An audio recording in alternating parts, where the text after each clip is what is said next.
না, জুলাই সনদ নিয়ে তো অলরেডি আলোচনা চলছে দেশে, এবং এই ব্যাপারে আমাদের মধ্যে অলরেডি সিদ্ধান্ত আছে যে ঐক্যমতের ভিত্তিতে জুলাই সনদ হবে, এবং সংস্কারের ব্যাপারেও একই উত্তর আমাকে দিতে হয় যে ঐক্যমতের পরিপ্রেক্ষিতে আমরা সংস্কার এবং জুলাই সনদ দুটাই করব, সকলের ঐক্যমতের পরিপ্রেক্ষিতে সেটা সিদ্ধান্ত নেওয়া হবে, এবং এটা আমি নিশ্চিত এটা খুব কম সময়ের মধ্যে আমরা সেই সিদ্ধান্ত নিতে পারব।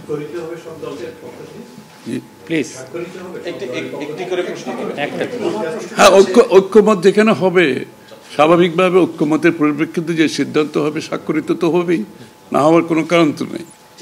যেটি বারবার যে কথাটি বলা হচ্ছে যে রুটম্যাপ, নির্বাচনের রুটম্যাপ, নির্বাচনের একটি সঠিক তারিখ নির্ধারণে আসলে সমস্যাটা কোথায়?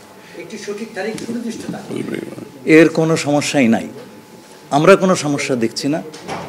কেউ দেখলে পারে এটা ভুল দেখছেন। নির্বাচনের সম্পর্কে আজকে যৌথ বিবৃতিতে আমরা বলে দিয়েছি দুপক্ষই, এবং নির্বাচন কমিশন আমরা আশা করব শীঘ্রই একটা তারিখ ঘোষণা করবে। নির্বাচনের কথা হচ্ছে দেশের রাজনৈতিক পরিবেশে অন্যান্য বিষয় নিয়ে কথা হচ্ছে, সব বিষয়ে আলোচনা তো হবে স্বাভাবিক। আমরা তো নতুন বাংলাদেশ গড়ার প্রত্যয় নিয়ে সামনের দিকে এগোচ্ছি। সবাই আমরা চাই দেশ গড়ার যে প্রত্যয় আমরা নিয়েছি, আমরা ঐক্যবদ্ধভাবে সেই কাজটা করব। শুধু নির্বাচনের আগে নয়, নির্বাচনের পরেও বাংলাদেশ গড়ার যে প্রত্যয় নিয়ে আমরা সবাই ঐক্যমত হয়েছি, সেটা আমরা সামনের দিকে এগিয়ে নিয়ে যাব।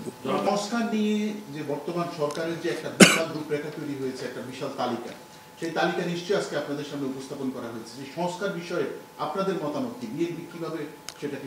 না, এটা তো পরিষ্কার। এটা এখানে না বোঝার কোনো কারণ নাই। বিষয়টা হচ্ছে সংস্কার। চিফ অ্যাডভাইজার সাহেব, তারেক রহমান সাহেব, আমরা সবাই একই কথা বলছি, যে বিষয়গুলোতে ঐক্যমত হবে সেগুলোতে সংস্কার হবে, তাই না? তো সংস্কারের বিষয়টা একটা চলমান প্রক্রিয়া, এমন না যে সব সংস্কার এখন শেষ হয়ে যাবে। এটা নির্বাচনের আগেও কিছু সংস্কার হবে যেখানে ঐক্যমত হবে, আর নির্বাচনের পরেও সংস্কার অব্যাহত থাকবে। কারণ আমরা যেই দেশ গড়ার প্রত্যয় নিয়েছি, সংস্কারের প্রয়োজনীয়তা সবাই অনুভব করছে এখানে। সুতরাং আগে পরে সংস্কার চলতে থাকবে।